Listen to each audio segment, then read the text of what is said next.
सभी भाइयों को जय मसीह की। आज हम देखेंगे परमेश्वर पिता के द्वारा मनुष्य की रचना कैसे हुआ।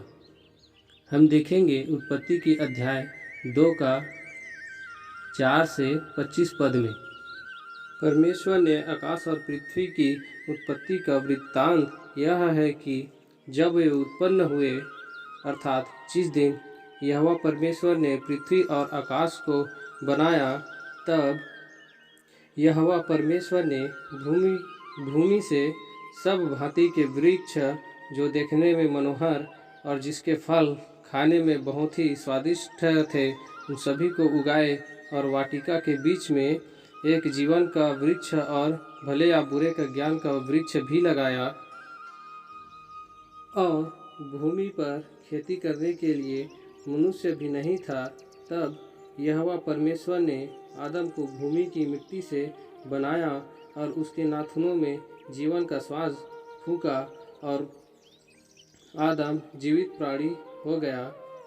और तब यहोवा परमेश्वर ने आदम को लेकर अदन की वाटिका में रख दिया कि वह उसमें काम करे और उसकी रक्षा करे।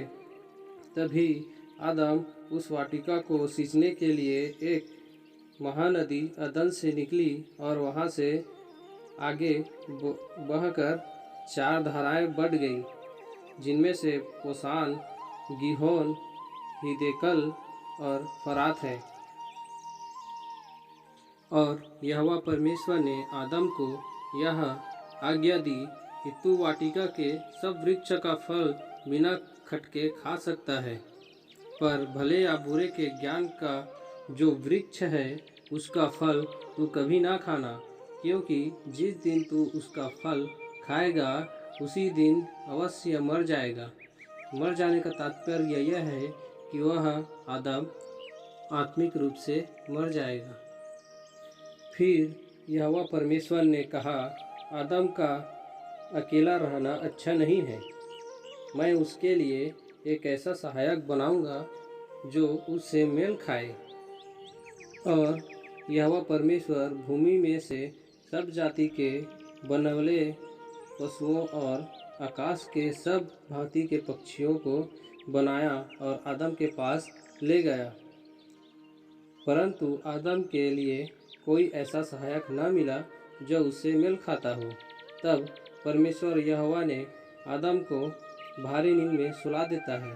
तब वह सो जाता है। तब उसकी एक पसली निकालकर उसकी जगह मांस भर देता है। तब यहोवा परमेश्वर ने उस पसली को जो उस आदम में से निकाली थी उसमें से एक स्त्री बनाता है और उसको आदम के पास ले जाता है। तब आदम ने कहा, अब यह जो मेरी हड्डियों से और मेरी मांस से बनी है, इसलिए इसका नाम नारी होगा, क्योंकि यह नर में से निकाली गई है।